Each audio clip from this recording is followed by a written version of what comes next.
Olá pessoal, graças ao nosso maravilhoso Deus, mais uma vez aqui juntos estamos para dar continuidade a um estudo muito importante. Estamos falando sobre o livro de Hebreus, estamos estudando sobre esse livro e já estamos no capítulo 2. Nós vamos dar aqui continuidade a partir do versículo 12, 13 ali em diante. Bom, eu já pediria que você compartilhe esse vídeo. Você pode copiar aí o link do vídeo, dar o seu like, porque isso é importante para que esse vídeo seja, então, entregue a mais pessoas. E é com muita alegria, né, Aline? Porque já faz um tempo que nós paramos por alguns assuntos, mas estamos estudando durante esse período o livro de Hebreus, e é muito forte aqui esse livro, porque fala ali de que o Senhor Jesus venceu a morte na cruz do Calvário. Ele venceu o medo, é disso que falaremos também hoje aqui nos versículos, sobre esse medo que muita gente tem, né? O medo da morte, o medo de morrer. Mas aqueles que foram alcançados pela sua graça, pelo seu amor, pela sua misericórdia, então já não existe mais esse medo, porque a eles foi dado então a vida, não é verdade? É isso aí, oi gente, que alegria estar aqui com vocês mais uma vez no nosso estudo expositivo da carta aos Hebreus. Como o Anderson disse, ficamos aí um tempinho sem gravar, mas já estamos de volta nessa nova temporada e nada melhor do que estarmos juntos na presença de Deus, meditando nas Escrituras expositivamente, né? Versículo após versículo, nessa carta gloriosa que é a carta aos Hebreus. E como sempre, a gente dá uma pequena introdução, né? Uma Recapitulação. Que palavra difícil, trava-língua. Um pouquinho daquilo que a gente já estudou e depois a gente já entra no contexto do que a gente vai estudar hoje. Então, quem lembra do que se trata o contexto geral da carta aos Hebreus? A carta onde Cristo, onde o apóstolo Paulo, o autor de Hebreus, quer provar a superioridade de Cristo sobre tudo e sobre todas as coisas. Cristo é superior a tudo, à lei, aos profetas, a Moisés, aos sacerdotes, aos anjos, aos sacrifícios do passado. Cristo é superior. Lembrando que a igreja dos hebreus naquela época estava passando por uma perseguição muito assídua. Estavam sendo perseguidos por romanos, estavam sendo perseguidos pelos judaizantes, perseguidos pela própria família. Eles estavam perdendo seus bens, sendo expulsos das casas, sinagogas, perdendo herança, perdendo inclusive a cabeça, se não negassem a fé em Cristo. Então muitos deles estavam pensando em voltar atrás, estavam pensando em apostatar. Porque também dos assuntos importantes da carta aos Hebreus, que nós já falamos sobre ele aqui no capítulo 2, logo no início, e vamos seguir falando mais, é o assunto da apostasia. Então a carta aos Hebreus, ela é uma das cartas mais importantes do Novo Testamento, justamente porque trata de assuntos muito importantes. Paulo, o autor de Hebreus, está primeiro levando aquele povo que estava sendo perseguido a olhar para Cristo. Olhai atentamente para o autor e salvador e consumador da fé e da salvação de vocês. Cristo é digno de toda aceitação, porque ele é superior a tudo e a todas as coisas que vocês conhecem e creem até o dia de hoje. E ele então vem falando do perigo da apostasia, amor, de negligenciar a mensagem da salvação, a única mensagem de salvação, que é falar com respeito à crucificação de Cristo, Cristo e esse crucificado. Então este é o assunto geral da carta aos Hebreus: levar aquele povo que estava sendo perseguido e estava querendo voltar atrás, voltar à prática as práticas das obras da lei judaizantes e abandonar a fé em Cristo. Então o autor de Hebreus está dizendo: ei, vale a pena confiar em Deus, vale a pena confiar em Cristo, porque ele é superior a todas as coisas. E como o Anderson disse, hoje nós vamos ver o porquê vale tanto a pena confiar em Cristo e este crucificado. Por quê? Porque ele ressuscitou, ele venceu a morte. Cristo venceu a morte para mim e para ti.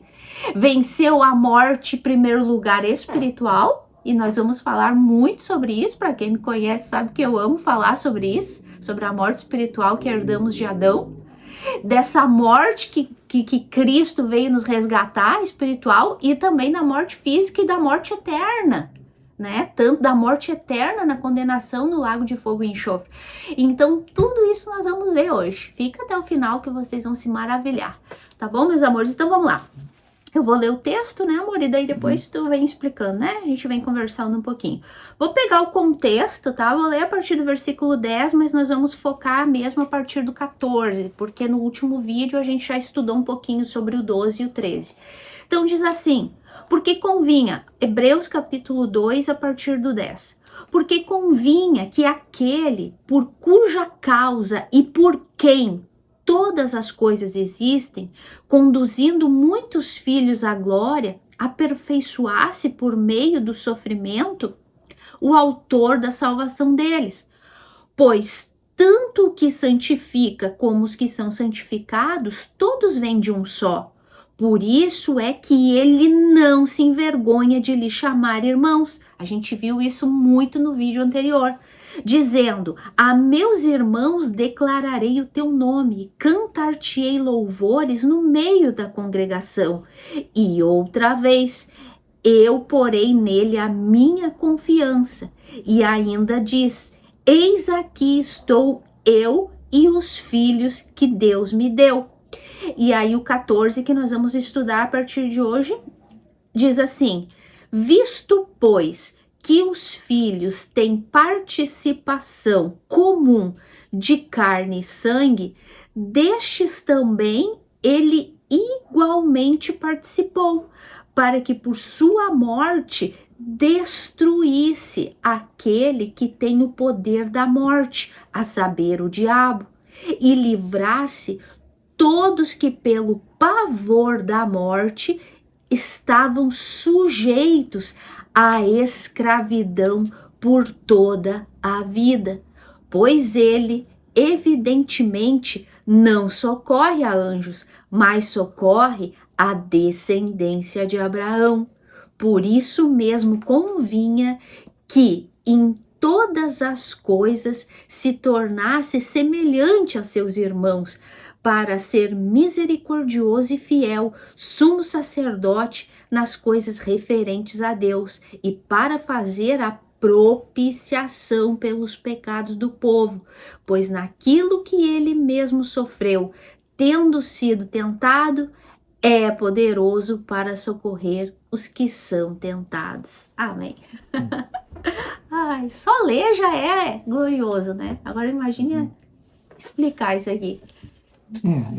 Vamos ler novamente o versículo 14, né?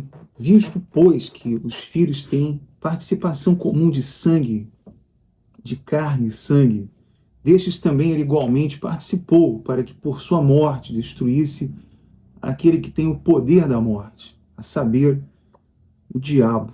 Bom, aqui o versículo está bem claro. O Senhor Jesus, ele assumiu a nossa natureza. Ele assumiu os nossos pecados na cruz do Calvário e venceu o poder da morte, o poder que o diabo tem sobre aqueles que não nasceram de novo, não é mesmo, Aline? É muito... Aqui, olha só, que legal isso aqui, ó. Visto, pois, que os filhos têm coparticipação comum de carne e de sangue, deste também igualmente participou. Olha só, Cristo se identificou como ser humano. Não teria como Deus nos justificar para a vida, para a salvação, de outra forma que não fosse Cristo, a segunda pessoa da Trindade, se reencarnar como homem. Então, ele se identificou 100% como homem e como nosso irmão mais velho. Por quê? Porque era a única maneira de Cristo poder fazer um sacrifício perfeito na cruz do Calvário, porque nós éramos a imagem do pecado, nós éramos o pecado. Nós havíamos herdado essa morte espiritual de Adão. Olha só como ele fala aqui, ó. Destes também ele igualmente participou, para que a sua morte destruísse aquele que tem o poder da morte, a saber, o diabo. Não teria como, a gente já falou, Deus, por que a carta de Hebreus fala da superioridade de Cristo sobre todas as coisas? Por quê? Porque Deus não poderia mandar um anjo para morrer por nós. Não, nem Moisés poderia morrer por nós, ou Abraão, ou Davi, porque todos eles eram homens pecadores.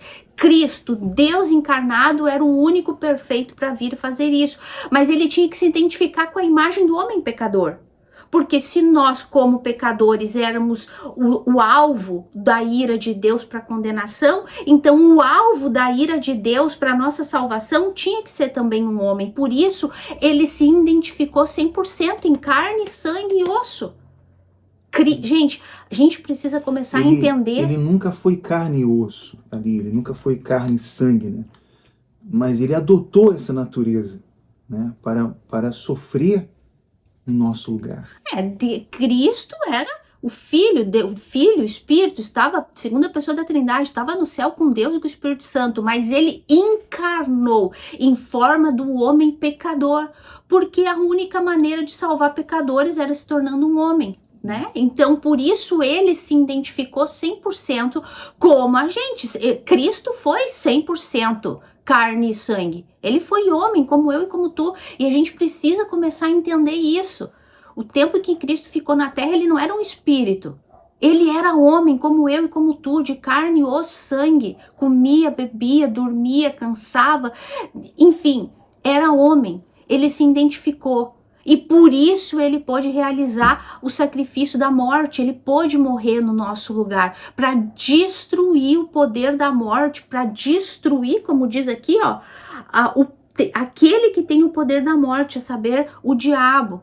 Então, quando Cristo reencarnou como carne e osso, se identificando como nós pecadores, lembrando que ele não tinha pecado, aquele que não conheceu o pecado, Deus o fez pecado no nosso lugar para nos fazer justiça para Deus. Cristo era 100% homem, mas ele nunca conheceu o pecado. É importante sempre frisar isso. Mas então, de que morte essa aqui, de que morte a Bíblia está falando aqui? Que Cristo morreu para destruir essa morte, para destruir digamos assim, o pai dessa morte. A primeira morte que nós estamos falando é da morte espiritual, aquela que todos nós herdamos de Adão. Lembra o que está escrito lá em Romanos capítulo 5, versículo 12? E por um homem o pecado entrou no mundo e pelo pecado a morte. E essa morte passou para todos os homens, por isso todos pecaram. É muito importante aqui a gente ter esse paralelo de Romanos capítulo 5, a partir do versículo 12 até o 21, que está falando justamente desse paralelo, Cristo e Adão, morte e vida. Herdamos essa morte de Adão que foi instruído por quem? Pelo próprio Satanás. O próprio Satanás conduziu Adão e Eva a essa morte espiritual. Lembra o que Deus havia dito? Adão, não toca, porque o dia em que tocar no fruto da árvore, certamente vocês vão morrer. E ele estava falando o quê? Dessa morte espiritual, dessa separação, dessa inimizade, dessa rebelião que o homem passaria a ter com Deus. Uma morte espiritual. Deus é espírito e só se comunica com o espírito. Perdemos isso, morreu. Então agora aqui, já que o primeiro representante da raça humana, o primeiro homem de carne e osso como eu e tu, que era Adão, falhou, agora teria que vir o segundo Adão, que é Cristo, para assumir o papel de cabeça, de irmão mais velho, para poder agora nos levar à vida. Adão nos levou à morte, guiado por Satanás, que é o pai da morte, como está escrito aqui, Adão nos levou à morte. Agora Cristo, se identificando como carne e sangue, como eu e como tu, veio para, guiado por Deus, enviado por Deus, veio para nos levar à vida, a vida eterna. Primeiro nos regenerando, nos fazendo nascer de novo, e então nos livrar da segunda morte, que é a eterna, que é a condenação eterna. Todos aqueles que são nascidos de novo não vão passar por essa segunda morte. Mas agora aqueles que apostatam, aqueles que deixam de olhar para Cristo, que é o foco da carta aos Hebreus, estes então passarão pela segunda morte, que é a morte eterna, né? O lago de fogo e enxofre. Mas isso foi o que Cristo veio fazer, aniquilar essa morte, em primeiro lugar espiritual, nos dando vida, e também a morte física, né, que é a morte da alma, né, a morte que é a vida, a morte eterna. E ao vencer essa morte, ele tornou ineficaz o poder de Satanás sobre os nascidos de Deus, os salvos, né? Então essa morte não tem nenhum poder sobre os salvos. Ele venceu a morte definitivamente, completamente. Bom, nós vamos ler aqui agora o versículo 15. E livrar-se todos que pelo pavor da morte estavam sujeitos à escravidão por toda a vida.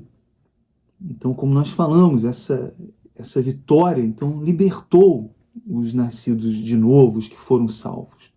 Eles foram libertos desse poder, desse medo, né, que toma conta, que impera nas pessoas. As pessoas têm medo da morte, uma das coisas que elas mais temem aí é a morte, só que elas estão ali, Aline, escravizadas, não tem como elas decidirem se livrar disso. Não existe uma forma delas determinarem isso e se livrarem dessa morte, né? Como as religiões ensinam. As religiões, elas ensinam isso, elas inculcam isso nas pessoas. Olha, você pode decidir ser livre agora. Você pode decidir ser liberto agora. Você pode decidir deixar esse pecado. Como? Isso é impossível. A Bíblia declara isso. Que é impossível. Uma pessoa escravizada pela morte, ela pode se converter a todas as religiões. Ela pode se converter todos os dias, né? Mas ser regenerada é só uma vez. Somente se ela nascer de novo e for liberta pelo poder de Cristo, que venceu a morte. Não tem como ela nascer de novo várias vezes. Um dia ela nasce de novo, outro dia ela está perdida. Um dia ela se arrepende, está salva, outro dia ela está no inferno. Não existe isso, só na cabeça das religiões falsas. Porque a Bíblia declara isso. Somente pelo poder de Cristo. Por isso ele ressuscitou. Depois ele morreu e ressuscitou para que todo aquele que nele crê tenha a vida eterna. Né? Eu acho muito glorioso, porque eu tenho certeza que foi Paulo que escreveu essa carta. E o Paulo, o autor que seja, embora sempre eu vou dizer que é Paulo, sabe usar as palavras, porque é um conhecedor da natureza pecaminosa humana. O autor de Hebreus, Paulo, é conhecedor da natureza humana pecadora. Ele sabe quem é o ser humano, mas ele também sabe quem é Cristo. Ele também sabe do poder de Cristo para nos livrar dessa palavrinha aqui, ó, escravidão. Paulo ama falar de escravidão. Desculpa, pode falar, depois eu continuo. Não, continua.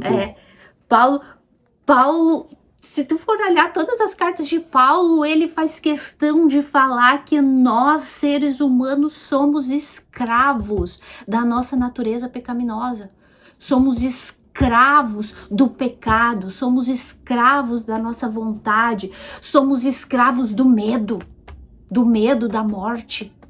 o Anderson falou ali, uma pessoa que tem medo. Por que o falso evangelho tem tanto sucesso em falar que as pessoas têm que fazer pela sua salvação para não ir pro inferno, porque tu pode morrer a qualquer momento e ir pro inferno? Por quê? Porque as pessoas têm medo da morte. Então é uma maneira de intimidar as pessoas, de encurralar as pessoas para elas fazerem o que eles querem. Isso é bom para os negócios, porque vai segurar aquela pessoa na religião. Ela tem medo, ela está ali pelo medo, não é porque ela foi convertida ou foi salva. Ela continua escrava, acorrentada por esse pecado. Não adianta, né? Então, por isso Paulo usa muito isso sobre a escravidão, porque é assim que todos estão nessa condição de escravos algemados pelo pecado. E olha só, para que por sua morte, primeiro Cristo se identifica em carne e sangue como a gente, era o único meio de morrer por nós, para nos salvar. Aí ele destrói a morte, destrói aquele que tem o poder da morte, Satanás, o trabalho que Satanás começou. E qual é a obra que Cristo veio? Para que Cristo veio? Para destruir as obras de Satanás. Que obra de Satanás é essa? A morte espiritual, que por culpa de Satanás enganar Adão e Eva, nós morremos. Então, Jesus veio para destruir as obras de Satanás, destruir as obras do diabo. O quê? Essa morte espiritual e eterna. Então, ele vem e fala, destruir aquele que tem o poder da morte e livrar todos aqueles que, pelo pavor da morte, estavam sujeitos à escravidão por toda a vida. Quando somos escravizados ao nosso pecado, quando somos escravizados à nossa vontade, à nossa natureza pecaminosa, ao nosso medo, é para a vida toda.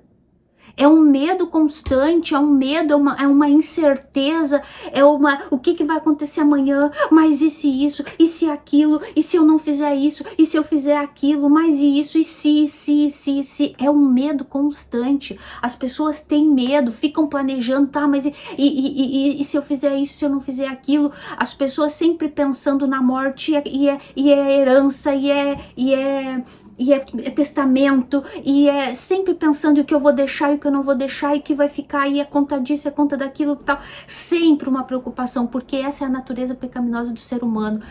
Sempre pensando no que ela pode fazer, em primeiro lugar, para resolver a situação do momento e as coisas do futuro que ela tem que resolver, e sempre com esse medo, esse pavor da morte, o tempo todo, né? Sempre. Por isso que as pessoas estão sempre correndo atrás de bruxaria, feitiçaria, para saber do futuro, para saber da morte, sempre preocupadas com isso. Por quê? Porque não conhecem a Cristo. Nunca entenderam, em primeiro lugar, a sua condição pecaminosa, e também nunca entenderam o que Cristo veio fazer. Porque ele veio nos livrar dessa morte espiritual, em primeiro lugar nos dando vida, e ele veio nos livrar desse medo eterno, esse medo da vida toda de morrer e ir para o inferno, ou aquela coisa, e porque os crentes, os cristãos têm aquela coisa, né, de ir para o céu e de ir para o inferno, mas as religiões, eles têm muitas culturas, né? As religiões têm muitas culturas de morreu, acabou, morreu, céu, inferno, ou culturas pagãs, né? De povos do passado que iam para o paraíso, ou iam para tal lugar, para o Valhalla, para não sei, um monte de culturas. Por quê? Porque o ser humano sempre teve medo da morte. Então, era necessário os deuses pagãos, as culturas, as religiões sempre colocar ali uma esperança, um incentivo nas pessoas, para elas saber para onde elas iam. E daí entra também a prática das boas obras. Se eu fizer bastante coisas boas, então eu vou ter a minha recompensa para o céu. Enfim, o ser humano vive sempre com medo. Não adianta. Tu for perguntar para as pessoas, a única coisa que na vida de uma pessoa que se tem certeza é da morte, e é a coisa que mais apavora e assusta as pessoas, a morte. E eu vou dizer mais, amor, não significa que uma pessoa nascida de Deus, uma pessoa que é de Deus, não tenha lá suas preocupações. Puxa, como será, né, que vou morrer? Às vezes ela pode pensar, puxa, eu falo por mim, puxa, eu quero morrer, só não quero sentir dor. Eu posso morrer, mas só não quero sentir dor. Ela não é, a gente tem assim aquela coisinha, mas não é dessa preocupaçãozinha de como vai morrer, tal, se vai sentir dor ou se não vai ser, se vai morrer dormindo, enfim. Não, essa aqui realmente é o medo da morte, de não saber o futuro da sua alma, de viver preocupado de para onde eu vou e para onde eu não vou. Repito, por isso o falso evangelho e as religiões têm tanto sucesso, porque eles colocam um alvo para as pessoas conquistarem a sua salvação, conquistarem o seu cantinho no céu. Não importa a religião ou o nome que se dê para o seu paraíso. Mas por quê? Porque as pessoas têm esse medo. E quem é nascido de novo não tem, né? Repito, pode ter aquela coisa, ai, não temos medo da morte, a gente se preocupa, só não quero sentir dor, mas não passa além disso, não passa disso, porque ao contrário, o que um cristão de verdade fala, achei muito legal. Há pouco tempo, uns 2 meses atrás, morreu o pastor John MacArthur, né? Acredito que a maioria que é cristão sabe quem ele foi, né? Um verdadeiro pastor que morreu, foi fiel às escrituras, e um dos anciãos da igreja dele estava dizendo que ele mandou chamar os filhos, netos, familiares ali a poucas horas de morrer, e os amigos mais chegados, e diz que ele olhou para todos eles e falou assim: ó, morte, aonde está o teu aguilhão? Que coisa linda, gente, eu me emociono. Isso é um cristão de verdade que crê nisso aqui, ó, no que Cristo venceu. Ó, morte, aonde está o teu aguilhão? Vou ler para eles, amor. Lá em Coríntios diz assim, Coríntios capítulo 15 e versículo 54. Paulo falando assim: e quando este corpo corruptível se revestir de incorruptibilidade, e o que é mortal se revestir de imortalidade, então se cumprirá a palavra que está escrita: tragada foi a morte pela vitória. Vitória de quem? De Cristo na cruz. Onde está, ó morte, a tua vitória? Onde está, ó morte, o teu aguilhão? Isso é vitória sobre a morte. Assim a gente vive, quem é cristão, onde morte está o teu aguilhão? Porque quem não é regenerado, quem não é filho de Deus, quem não crê nesse Cristo que Paulo está dizendo aqui para os hebreus, ei, para de olhar, para de pensar em voltar para trás, olhar para a lei de Moisés, para as obras, para as obediências, para os sacrifícios, isso já passou, é obsoleto, continua olhando para Cristo, porque quem crê nesse Cristo, quem descansa nesse Cristo, não tem medo da morte, não, é capaz de dizer: ó morte, aonde está a tua vitória? Tu não tem mais vitória sobre nós, morte. Satanás, tu perdeu, tu não tem mais vitória sobre este corpo e sobre esta alma, porque já confiamos nossas vidas aos pés de Cristo. Não existe mais o aguilhão da morte, não pode mais nos atormentar. Quem é regenerado, por quê, amor? O que é um aguilhão? Por que é usado aqui um aguilhão? Paulo usa essa expressão aguilhão. Ó, morte, onde está o teu aguilhão? Porque aguilhão é aquela ferroada, né? Já foi picado por uma abelha, por um marimbondo, escorpião, dependendo, mata. Mas antes de matar, diz que a dor é terrível. A dor de um escorpião, até picado por uma abelha, por um marimbondo, já não dói, fica aquela coisa ali, vai entrando aquele veneno, já não incomoda. De um escorpião, então, é muito mais, até matar, diz que a dor é terrível, dor muscular, vômito e tudo. Então, o aguilhão da morte é esse, o aguilhão da morte eterna. O aguilhão da morte eterna. O do medo de quem não é nascido de Deus, que tem medo de morrer o tempo todo, tem medo da morte, é uma escravidão constante, diária, desse medo, esse ferrão que tá ali toda hora te lembrando, tu vai morrer, e aí, tu vai pro inferno? E aí, tu vai pro céu? E aí, o que tu tá fazendo pra manter tua salvação e pra ser salvo? Ó, tu é pecador, ó, tu pecou, ó, tu errou, mas de forma acusadora, destruindo aos poucos, é uma dor lenta e diária, o aguilhão da morte, enquanto a pessoa está em vida. Mas depois da morte eterna, quando ela morre sem Cristo, sem confiar nesse Cristo que venceu essa morte, esse aguilhão é ferroada. É aquela morte, por que é lugar de tormento, de choro e ranger de dentes o inferno, amor? Porque esse aguilhão da morte É uma dor contínua, né? todo Constante ali. tempo, por toda a eternidade. Gente, a gente sente uma dorzinha hoje, a gente já vai ali, toma um analgésico, toma um remedinho, coisa, porque tu não suporta sentir uma dorzinha de barriga.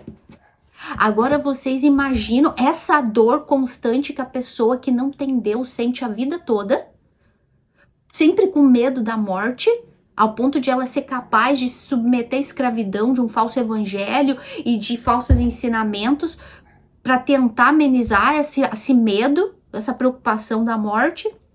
Mas agora imagina a morte já eterna. A morte eterna, quando ela já tiver morrido, partido desse mundo sem Deus, esse aguilhão da morte vai ferroar ela por toda a eternidade. Choro e ranger de dentes. Porque o inferno é isso. É onde o verme não morre. A ferida não fecha. Ela vai apodrecer dia após dia e esse ferrão da morte. Então, quando um filho de Deus é regenerado, quando nascemos de novo, já não temos mais esse medo, porque podemos falar, ô morte, onde está o teu aguilhão? Pode vir. Porque além de já não termos mais medo nessa vida da morte, ao contrário, porque cremos no que Cristo fez por nós, porque Ele nos deu vida e agora não somos mais inimigos de Deus. A ira de Deus já não está mais sobre nós, agora temos paz com Deus. Se morrermos aqui, estamos salvos, então já não vivemos com medo, ao contrário, é lucro. É lucro, a morte pra gente é lucro. Viver é Cristo, vivermos para as coisas de Deus, para a glória de Deus, mas o morrer é lucro. Se a gente morrer hoje, perfeito, é até melhor. Paulo diz, se eu morresse hoje era melhor, porque é muito melhor estar com Cristo do que estar nesse mundo do diabo. Mas enquanto isso, eu tô aqui, tô trabalhando. Então já não temos o medo de como, né, que se vamos morrer hoje ou amanhã, e muito menos o medo da segunda morte espiritual. Esse aguilhão já não tem mais domínio sobre a gente, porque tá escrito aqui, ó, a gente acabou de ler, eu juro que tá aí na tua Bíblia. Cristo destruiu a morte e o medo da escravidão dessa morte. É muito legal, né? Para o cristão, essa morte foi tragada pela vitória que Cristo, né? Ele venceu a morte. O versículo 16 diz aí, pois ele, evidentemente, não socorre anjos, mas socorre a descendência de Abraão. O que você tem a falar, amor, desse socorre a anjos aí? Porque acho que está claro aqui, ele não veio socorrer a anjos, né? Mas ele veio socorrer os que creem, os arrependidos ali, os que se arrependem verdadeiramente. Então, como é isso? Ele não veio socorrer a anjos. Isso é mais um privilégio para nós seres humanos. Para nós seres humanos. Cristo, olha aqui. O que ele falou lá em cima? Que a gente até falou no vídeo anterior, eu falei que eu imaginava Cristo com a gente dizendo, Pai, tá aqui os irmãos que o Senhor me deu, estamos aqui para tua glória. Eu imagino isso, né? A alegria de Cristo. Pai, eu vou morrer por eles, mas aonde eu estou, eu quero que eles estejam também comigo. Olha só o privilégio que nós temos, como sermos da família de Deus, adotados por Deus, somos irmãos de Cristo. Gente, ter um irmão mais velho como este, que foi capaz de morrer no nosso lugar, se identificou com a nossa dor, com o nosso sofrimento, para nos libertar desse corpo de morte pecaminoso. Olha só, ele não fez isso por anjos. Ele não fez isso, olha o nosso privilégio. Ele não fez isso por anjos. E nem anjos bons e nem os caídos, porque vocês sabem que tem anjos caídos. Tem anjos que estão acorrentados no mais profundo do abismo, que vão ser soltos só lá no julgamento final. Tem outros que vão ser soltos no período da grande tribulação para atormentar esse mundo. Tem outros que estão nesse mundo aí, aprontando, dominando nações, líderes. Não foi por estes aí que Cristo morreu. Ele não morreu por anjos, ele morreu por nós, por criaturas pecadoras. Isso é um privilégio que nós temos. Gente, sabe lá o que é isso? Fazer parte da família de Deus. Termos Deus como Pai, Cristo como nosso irmão. Gente, é muito legal. Não sei se tu é irmão mais velho, eu vou falar por mim, né? O Anderson tem 2 irmãos mais novos, mas ele cuida até do mais velho. Mas eu tenho um irmão mais novo. Gente, que responsabilidade tu ter um irmão mais novo para cuidar, sabe? Tu faz assim tudo que tu pode para cuidar, tu te preocupa estando perto, estando longe, tu tá sempre preocupada, sempre querendo fazer alguma coisa para ajudar e para resolver. Nós que somos pecadores, que somos falhos, agora vocês imaginam Cristo como irmão mais velho, perfeito, cuidando da gente? Ai, gente, não foi por anjos. Foi por nós que ele veio morrer. Por isso mesmo, convinha que... Desculpa, amor. Ó, veio socorrer a descendência de Abraão. Queria falar sobre isso. Quem são os descendentes de Abraão? Aqueles que creem naquilo que Abraão creu. No que Abraão creu? Né? Abraão é considerado o pai da fé, né? Então, o Cristo veio morrer por aqueles que são descendência de Abraão. Quem são os descendentes de Abraão? Aqueles que creram naquilo que Abraão creu. Não é o fato de ser judeus que tá falando aqui. Não diz. Lembra a carta de Hebreus, né? Carta de Hebreus ele tá falando. Mas aqui não é especificamente para hebreus, para judeus. Não, ele tá falando aqui que Cristo morreu não pelos anjos, mas pela descendência de Abraão. Quem são? Aqueles que creem no Messias, porque foi isso que Abraão fez. A obra de Abraão, o que levou ele a ser o pai da fé, foi que ele creu no Messias que viria da descendência dele. Por isso que quando ele Deus mandou ele sacrificar Isaac, ele foi e disse: subiremos, eu e o menino, sacrificaremos, adoraremos e voltaremos. Porque ele acreditava, ele cria que Deus ressuscitaria Isaac até das cinzas. Por quê? Porque Deus disse para ele: de Isaac vai vir o Salvador do mundo, Abraão. Não é lógico? Claro. Se eu falo, Abraão, do teu filho Isaac, porque é o Isaac, ele falou, é Isaac, não é Ismael, é Isaac. Vai vir o meu, que vai salvar o mundo do pecado. Aí ele vai lá e fala, agora sacrifica o Isaac. O que Abraão nem questionou. Senhor, mas não. Se ele diz que de Isaac vai vir o filho dele que vai salvar o mundo, que eu preciso, que todos nós precisamos de um salvador, porque todos nós estamos mortos em delitos e pecados. Então vou sacrificar, porque ele vai ressuscitar das cinzas. Olha só por que Abraão é o pai da fé. Olha só, e é por esses que Cristo veio morrer, por aqueles que creem no mesmo Messias que Abraão creu. Tá dando para entender, meus amores? Olha só como Paulo vai usando, né, a história toda dos próprios hebreus para ensinar eles aqui. Tá pegando eles na própria história deles. Porque se tinha um povo que deveria crer na encarnação de Cristo, eram os hebreus. Eram os judeus ali. Né? Então, veja como é importante entender isso. Porque o Senhor Jesus ele veio da linhagem de Abraão. E Abraão creu antecipadamente no Evangelho, em Cristo, na encarnação. A fé de Abraão foi a fé, o dom de Deus, não a fé inventada aí, a fé ação, né? Como as religiões inventam, que não tem embasamento sólido, bíblico, essa fé que eles inventam. Mas a fé doada por Deus. E Abraão teve essa fé. E essa fé que todo cristão tem, a fé que Deus doou para crer nele, para serem salvos, então. Então, agora vamos para o versículo 17. Por isso mesmo, convinha que em todas as coisas se tornasse semelhante aos irmãos, para ser misericordioso e fiel sumo sacerdote nas coisas referentes a Deus e para fazer propiciação pelos pecados do povo. Quer falar, amor? Já? Muito... Gente, é sempre bom lembrar o contexto da carta aos Hebreus. Já falei e vou repetir, porque é na repetição que a gente vai aprendendo. O que é o assunto da carta dos Hebreus? Cristo é superior a tudo e a todos. A lei, a Moisés, a Abraão, a Melquisedeque, a sacerdotes, profetas, a anjos, a tudo.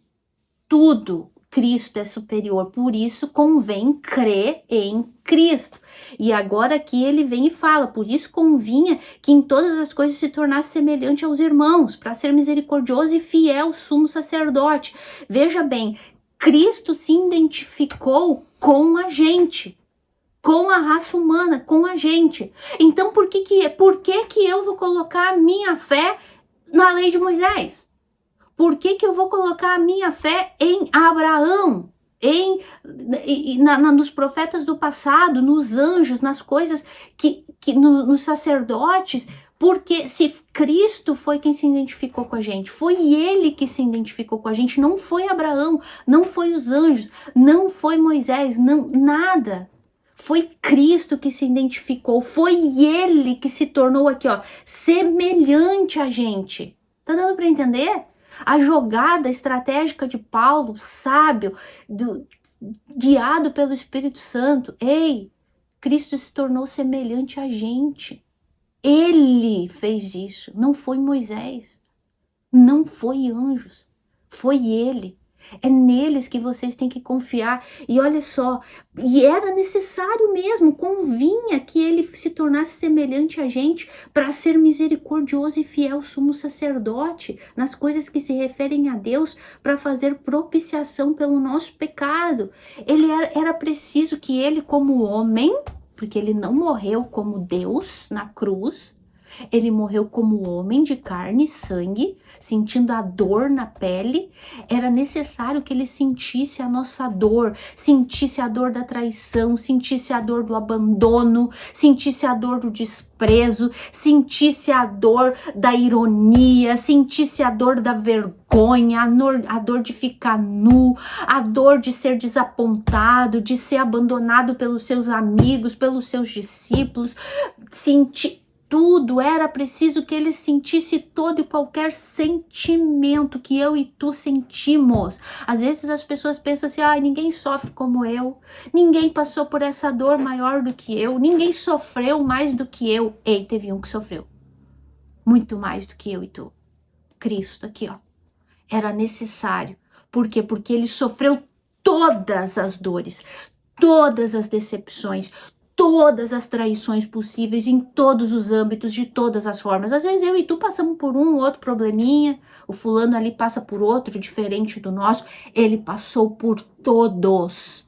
E era necessário que ele passasse todo e qualquer tipo de traição, todo e qualquer tipo de abandono, todo e qualquer tipo de decepção, de tristeza, de angústia, de dor física e espiritual que tu possa imaginar. Cristo passou por elas. E por que ele passou? Era necessário para ele ser o perfeito sacrifício, era necessário para, além de ser o perfeito sacrifício, aqui ó, que é a propiciação, porque propiciação significa... Tu vai falar sobre isso? Eu deixo para te falar. Não, pode falar. Tá. Era necessário que ele passasse por tudo isso em primeiro lugar, para ser misericordioso e fiel sumo sacerdote a Deus, por poder clamar por mim e por ti. Ele sabe o que é sentir cada uma e qualquer dessas dores e, enfim, decepções e tristeza e tudo aí que a gente já falou. E outra, por quê? Para ele poder fazer propiciação pelos nossos pecados. Propiciação significa aplacar a ira de Deus, aplacar essa ira que Deus tinha contra a gente porque nós éramos pecadores. Lembra a santidade de Deus? Deus é santo, santo, santo e odeia pecado e odeia pecador. As pessoas acham que Deus odeia pecado, mas ama pecador, mas isso é mentira. Deus não vai mandar o pecado para o inferno. Quem vai para o inferno é o pecador. É lógica. Deus não vai mandar o roubo para o inferno, ele vai mandar o ladrão. Deus não vai mandar o adultério para o inferno, ele vai mandar o adúltero. Então tira da tua cabeça que Deus ama pecador, Deus odeia pecador. Por isso ele teve que mandar o filho dele aqui, ó, para ser propiciação, para propiciar a ira dele. Ele tinha que ser perfeito, ele tinha que sofrer na carne, no espírito, na alma, na mente, com toda a força, com todo o coração, com todo o entendimento, todo e qualquer sofrimento que existe no mundo, para ele ter a condição de suprir a necessidade da santidade de Deus, da ira de Deus que estava sobre a gente. única maneira de pagar, de propiciar, de aplacar a ira de Deus que ele tinha sobre todo e qualquer ser humano pecador, era que Cristo passasse exatamente tudo. E foi isso que ele fez. Justamente por ele passar por tudo isso, ele pôde aplacar a ira de Deus, vencendo, morrendo naquela cruz, aniquilando o pecado, aniquilando a nosso último inimigo, que é a morte. Porque a morte é o nosso último inimigo. E Cristo venceu essa morte, essa vitória na cruz. Então, eu não sei, moço, tu quer falar mais alguma coisa? Ele pôde satisfazer ali, né, a vontade de Deus. Será que um de nós, qualquer ser humano, por mais que cumprisse a religião, cumprisse as normas e regras, poderiam com isso satisfazer a Deus? Então não seria necessário Deus enviar o Filho dele. Não seria necessário isso, porque se nós podemos, né, satisfazer a Deus com as nossas normas, com as nossas regras, com o cumprimento de regras, com sacrifícios em altares, com votos, com rituais, então Deus não precisaria enviar a Cristo. Então isso não seria necessário.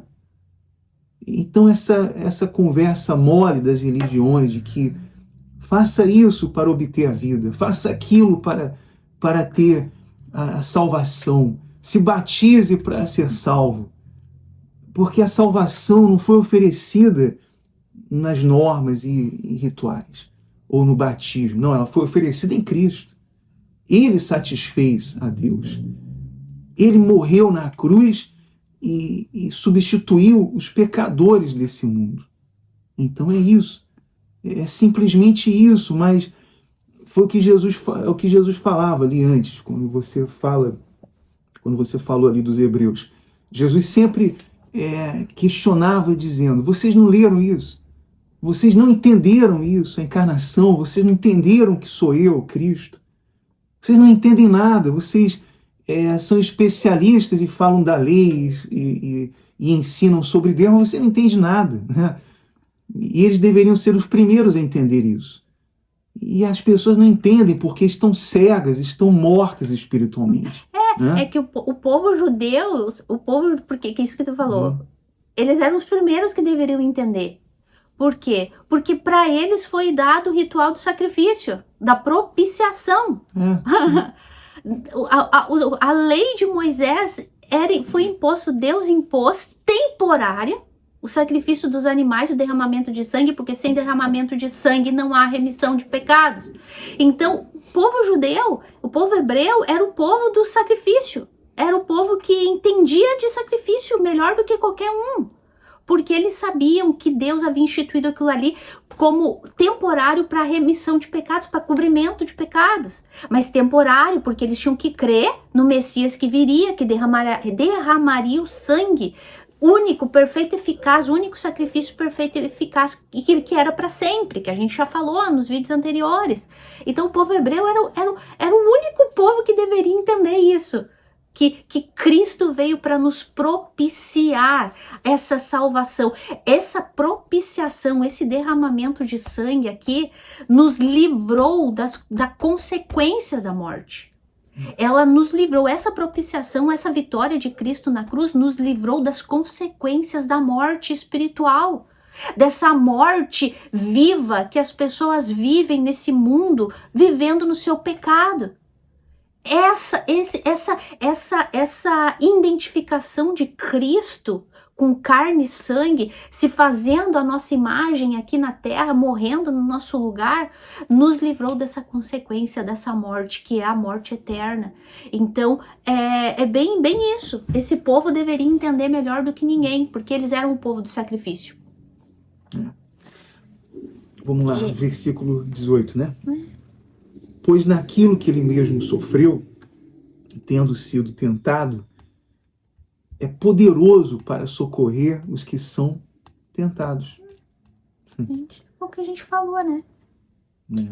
Ele foi tentado ali, não é como ser humano. Os seres humanos, eles pecam até antes de ser tentado ali na última instância.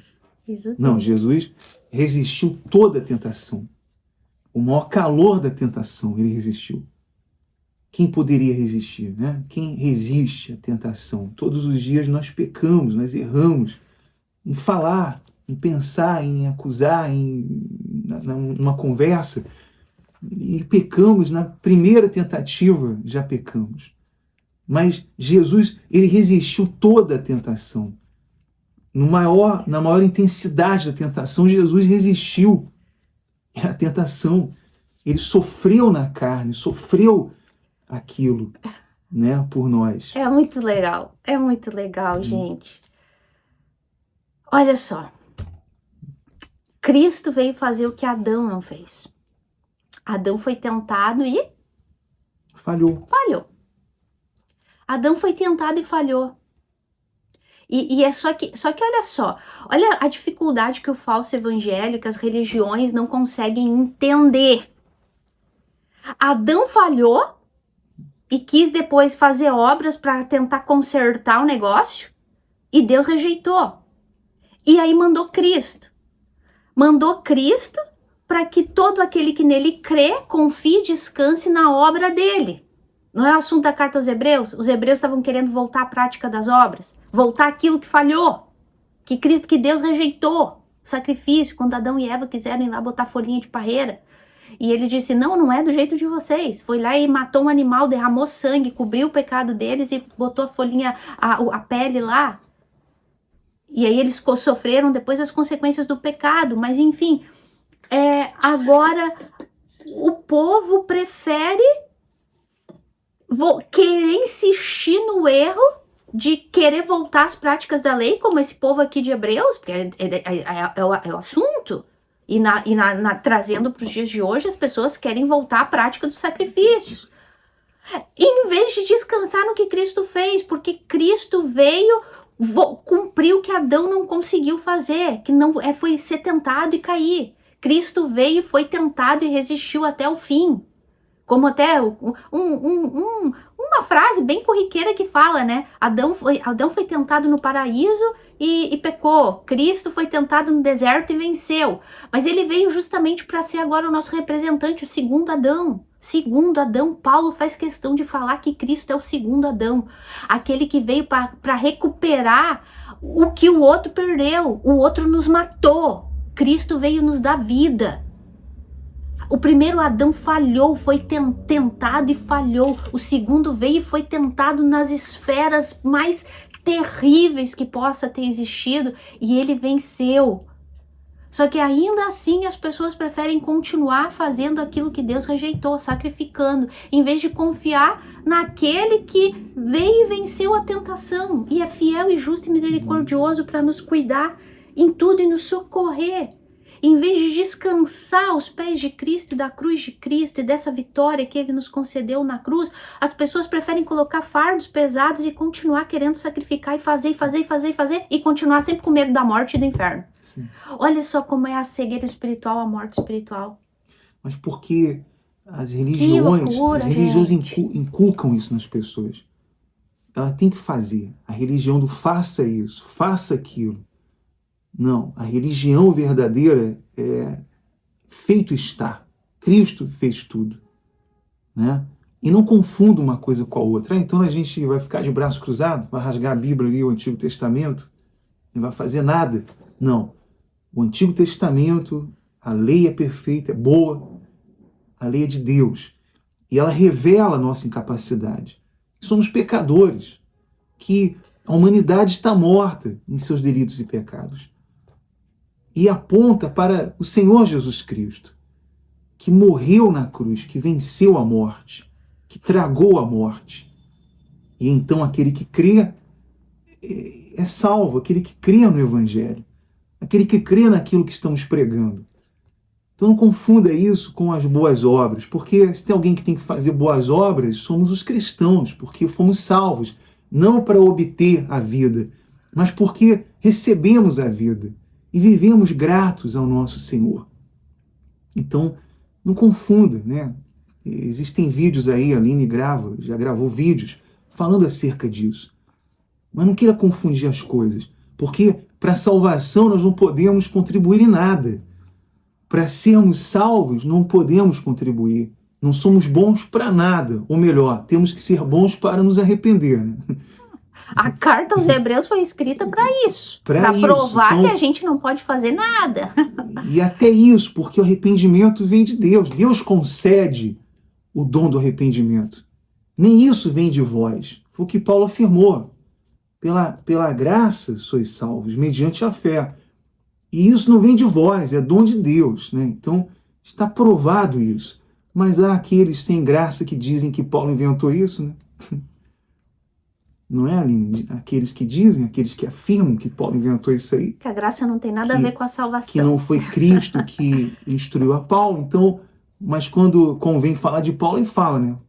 Quando convém fazer campanhas e votos usando o nome de Paulo, aí é conveniente para as religiões, para o falso evangelho. Mas, querendo entrar nesse assunto agora, mas só para concluir isso, que essa salvação somente Deus pode conceder, por meio do Filho, por meio de Cristo. Ele oferece a salvação por meio de Cristo, não por meio das religiões, por meio de líderes, por meio de cumprimentos de normas de religiões. Por nada disso, por votos, por sacrifícios, seja lá o nome que for que eles dão aos seus negócios, né?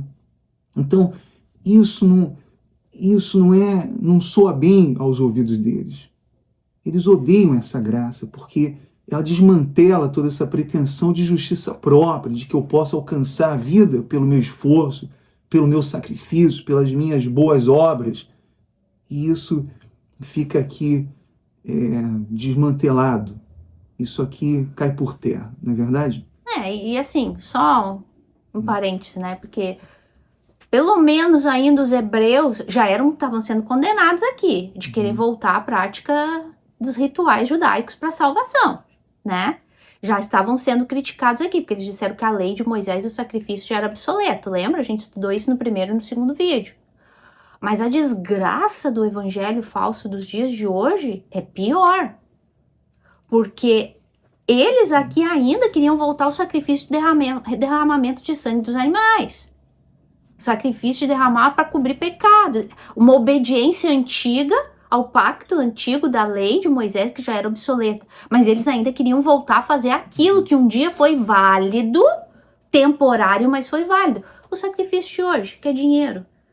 Que é as pessoas vender o colchão que tem dentro de casa, a geladeira que tem dentro de casa e cultuar imagens e meu Deus do céu, que nome dá para isso? Se aqui nessa época Paulo, o autor de Hebreus e todas as cartas de Paulo já condenava os judaizantes de querer voltar a praticar a lei, sacrifícios cerimoniais e tal, já era condenável nessa época aqui. Se Paulo tivesse vivo hoje, vendo que o falso evangelho da prosperidade, do poder da fé, do caicai, inventou, meu Deus do céu, Paulo ia fazer que nem Jesus, quebrar tudo. Conhecendo o caráter de Paulo que a gente conhece, meu Deus do céu. Então, é até importante falar isso, né? Porque até isso eles conseguiram, porque se fosse para fazer o sacrifício mesmo verdadeiro para a salvação, como os judeus faziam, era o derramamento de sangue. E não é isso que é feito hoje, né? Então, se o espiritualizou, é o teu sangue, é a tua vida. Hoje nós entendemos por que essa graça é uma desgraça para eles. E de fato é uma desgraça, porque essa graça não é boa para os negócios deles, né? Então por isso que eu entendo tanto ódio dessa graça, quanta raiva dessa graça. Como eles atacam essa graça a ponto de dizer que Paulo, ele inventou isso. Estão atacando o próprio Deus, que ele inventou essa graça. Eu entendo que ela é uma desgraça verdadeiramente, mas aqueles que vivem sem essa graça, aqueles que não se arrependem, eles viverão eternamente em desgraça.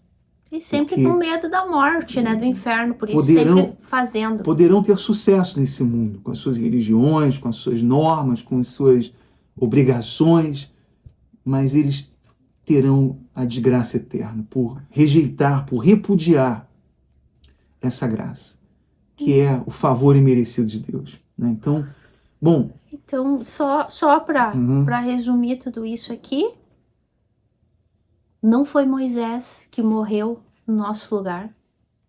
Moisés morreu e não ressuscitou. não foi os anjos, não foi os profetas do passado, todos eles morreram e não ressuscitaram ainda, vão ressuscitar, porque creram no Messias, eles morreram crendo no Messias.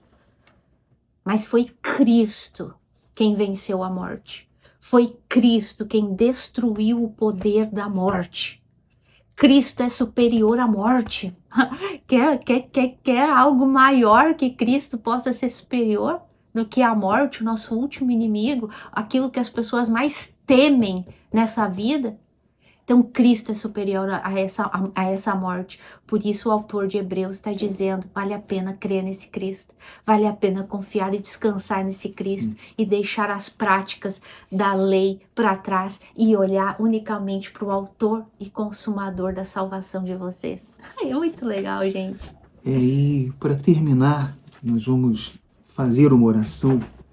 Mas antes eu vou ler aqui um versículo muito importante. E falar também, Aline, para as pessoas que nós não estamos aqui querendo convencer as pessoas que passem para o nosso lado, né? Nem tem como, não podemos. Ou que elas aceitem uma religião ou sejam parte disso. Não, nós não estamos aqui convidando ninguém para isso. E nem procurando números, ou preocupados com números, com likes, ou com nada disso. Mas para notificar os pecadores. Porque é isso que a Bíblia faz. Jesus não convidou ninguém ali para aceitar uma religião, ou aceitar ir para o céu. Não, isso não existe na Bíblia. Jesus notificou, os apóstolos notificavam os pecadores. Caso não se arrependessem, seriam condenados. Então, o que nós estamos fazendo aqui é isso. E veja o que diz aqui a palavra de Deus, aqui em João 3:36. Quem crê no Filho tem a vida eterna. O que, porém, desobedece ao Filho, não verá a vida, mas sobre ele permanece a ira de Deus. Outro dia na mesa, eu estava conversando com a Aline, a gente viu ali no Facebook, não lembro, nas redes sociais, alguém que disse, eu não pedi para Jesus pagar pelos meus pecados. Tu lembra, Aline, quando nós comentamos sobre isso? Mas a verdade é o seguinte, o fato de você não ter pedido, se é o seu caso, para Jesus pagar pelos seus pecados, não muda a sua realidade. De que você é um pecador diante de Deus, de um Deus santo. E a Bíblia declara que todos precisam, todos estão mortos e carecem da glória de Deus. E que o salário do pecado é a morte. Não adianta a pessoa dizer, não, mas eu não pedi. Mas eu não pedi para ele pagar pelo meu. Não, isso não vai mudar a realidade de que a dívida continua sobre você. E se você rejeitar o sacrifício dele, rejeitar essa única oportunidade, essa única solução para a sua alma, tão grande salvação, essa tão grande salvação, essa mensagem de tão grande salvação, você não vai escapar disso com essas desculpas. Porque no dia do juízo você não vai poder alegar isso, dizer, mas eu não pedi. Mas eu não sabia, eu era ignorante. Né? E ficar numa postura de neutralidade. Não, nós estamos notificando isso a todos. Eu não sei quem está assistindo, quem são as pessoas. Eu sei que todos nós estamos notificando isso. E se é uma notificação, é bem importante dar botar um alerta nessa notificação. Aquele que crê no Filho tem a vida. E o que significa esse crer no Filho? É confiar nele.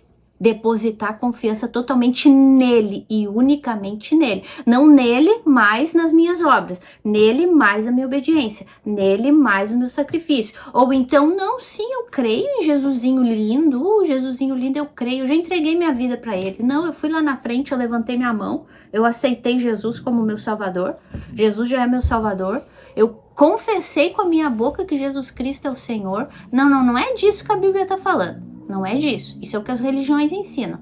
Não. É crer no Filho. É crer que o Filho... Vocês viram que o Anderson leu? Eu vou ler de novo, tá, amor? Quem crê no Filho tem vida eterna. O que, porém, não crê no Filho, não obedece ao Filho, não terá a vida, mas sobre ele permanece a ira de Deus. Quem me acompanha lá no canal Fundamento sabe que a ira de Deus está sobre todos nós pecadores, todos aqueles que estão mortos em delitos e pecados. A ira de Deus se manifesta do céu sobre a vida de todos aqueles que não são nascidos de Deus. Todos nós já nascemos com a ira de Deus sobre a gente. Todos, sem escape. Agora, quem crê no Filho, no que o Filho de Deus fez, que morreu no nosso lugar, propiciou a ira de Deus, que a gente estudou hoje, foi isso que ele fez. Ele aplacou a ira de Deus, essa ira aqui, ó, que nós tínhamos sobre a nossa cabeça, a condenação eterna, a morte, tudo isso que a gente falou hoje, isso está sobre a vida de todo ser humano. Agora, aquele que crê no que Cristo fez, unicamente nele, só crendo, mediante a fé naquilo que ele fez, e esse crer significa confiar, não é fazer, tá? Não é fazer. Não é fazer tua parte. Porque o crer do falso evangelho, das falsas religiões, se transforma num verbo, fazer. Faça isso, faça aquilo. Não, esse crer aqui significa somente confiar. Confia e espera. Confia naquilo que ele fez. Quem crê no Filho dessa maneira, tem a vida. É uma afirmação de Jesus. E para terminar, diz assim, no livro de Atos, capítulo 17, versículo 30 ao 31, diz assim: Deus, não levando em conta os tempos da ignorância, anuncia agora a todos os homens, em todo lugar, que se arrependam, porquanto estabeleceu um dia em que há de julgar o mundo, com justiça, por meio de um homem que destinou. Veja que esse dia vai chegar. E não há possibilidade de escapar se a pessoa não nasceu de novo, se ela não se arrependeu. Então aqueles que creem no Filho começam a se lamentar, começam a se arrepender dos seus pecados, a se lamentarem pelos seus pecados. Porque essa dívida, essa ira está sobre ela enquanto ela não se arrepende, enquanto ela não cai em desespero e arrependimento, essa dívida está sobre ela. E não adianta ela alegar qualquer coisa. Não adianta. Jesus não veio perguntar se queríamos ser resgatados, não. Ele veio resgatar os que creem. Ele veio salvar os perdidos, os que se arrependem. Então, nós estamos aqui notificando. E vamos fazer essa oração agora, em favor de todos que estão aí. E quem sabe você está agora sendo notificado, se arrependendo dos seus pecados. Não é verdade? Então nós vamos orar, né? Quer falar mais alguma coisa? Me lembrei, eu ia falar mais uma coisa e me lembrei. Às vezes as pessoas podem perguntar, mas como é que eu sei, né? Se eu sou nascida de novo, se eu sou salva, se eu sou filha de Deus, como é que eu sei que Cristo morreu por mim, que ele aplacou essa ira de Deus aqui, né? Como que eu sei que a ira de Deus saiu sobre mim? Só o fato de ela estar se questionando isso já é um bom sinal. Porque a maior prova de que uma pessoa ela nasceu de novo é justamente essa, que ela crê que a ira de Deus está sobre ela e que ela merece isso. E que ela merece, porque ela começa a se enxergar como pecadora. O primeiro sinal, quando a gente nasce de novo, que Deus abre o nosso entendimento, os nossos ouvidos, o nosso coração, para entender a verdade, o primeiro sinal é justamente esse. É a gente se enxergar como pecador e entender que a ira de Deus está sobre a gente e que a gente merece isso. E aí a gente fala, puxa vida, e agora? Eu preciso de Jesus. Ao contrário também, como ter certeza que uma pessoa não é nascida de novo e que ela está enganada numa falsa religião, num falso evangelho? É justamente isso, que ela não entende que a ira de Deus está sobre ela porque ela é pecadora. Ela não consegue reconhecer que ela é pecadora e merecedora do inferno. Ao contrário, ela continua achando que ela pode fazer. Quando eu acho que eu posso fazer algo para agradar a Deus, eu estou colocando a confiança em mim, então, porque eu acho que no fundo eu sou boa. No fundo eu sou boa e Deus também vai ver como eu sou boa.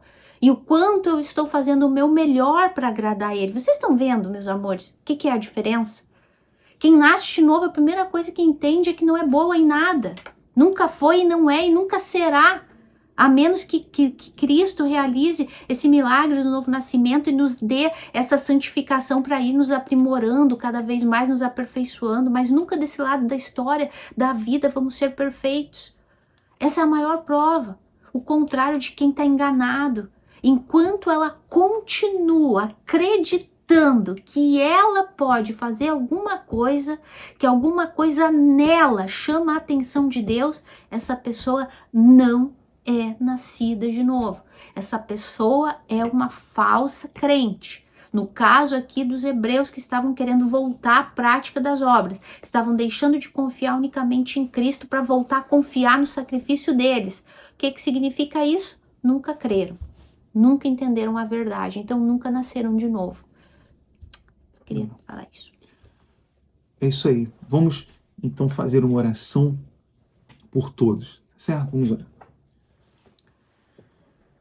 Senhor nosso Deus e nosso Pai querido e amado, nós te louvamos e te agradecemos por mais um estudo, meu Deus, por mais esse vídeo gravado, onde nós estamos notificando, meu Deus, a todos os pecadores, em todos os lugares, meu Pai, onde esse vídeo chegar, meu Deus, que ali, meu Deus, chegue o arrependimento, chegue a fé até elas, mas não a fé que o mundo inventa, não a fé das religiões, não a fé, a ação como o mundo inventa, como as religiões inventam, para enganar as pessoas, mas a fé, o dom de Deus. A fé, meu Deus, que traz a consciência, meu Deus, de que somos incapazes, somos necessitados, somos carentes do teu perdão, meu Pai, da tua misericórdia, e que nos vemos em uma situação onde não há saída, meu Deus, senão se o Senhor não nos salvar, se o Senhor não nos resgatar. Então, meu Deus, que essa fé chegue a essa pessoa, meu Deus. Desperte essa pessoa do sono da morte, meu Pai. Aqueles que estão vivendo, meu Deus, mortos espiritualmente, estão nesse mundo, meu Deus, como postes ali parados, que não ouvem, que não sentem, que não enxergam, que não têm capacidade nenhuma, meu Deus, que não se movem, porque estão mortas.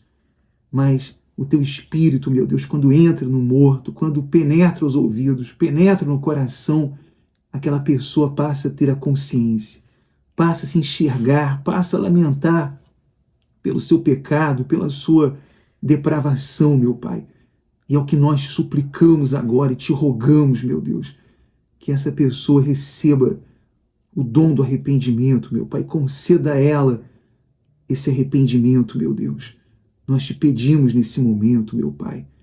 Meu Deus, e também oramos por aqueles, meu Deus, que estão nesse momento urrando de dor, estão em hospital, em um presídio. Meu Pai, o Senhor controla tudo, o Senhor controla a vida e a morte, o Senhor é soberano sobre a vida e a morte. O Senhor, meu Deus, controla a saúde e a doença. Então, que essa pessoa se levante para a tua glória, meu Pai. E também não adiantaria ela se levantar daí, meu Deus, se não for para a tua glória.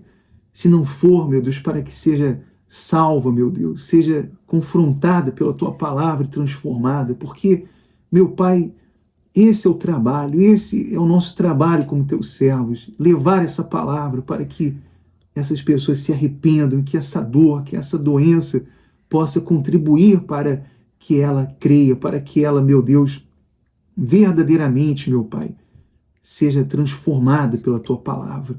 É o que nós te pedimos, meu Deus, também pelas famílias, pelos doentes, pelos presidiários, pelos governantes desse país, meu Pai. Pedimos, meu Deus, por todos, meu Deus, agora, por todos, e que a tua mão ser estendida sobre todas elas e possa então salvá-las no nome do Senhor Jesus Cristo, meu Pai. Amém. E graças a Deus. Amém.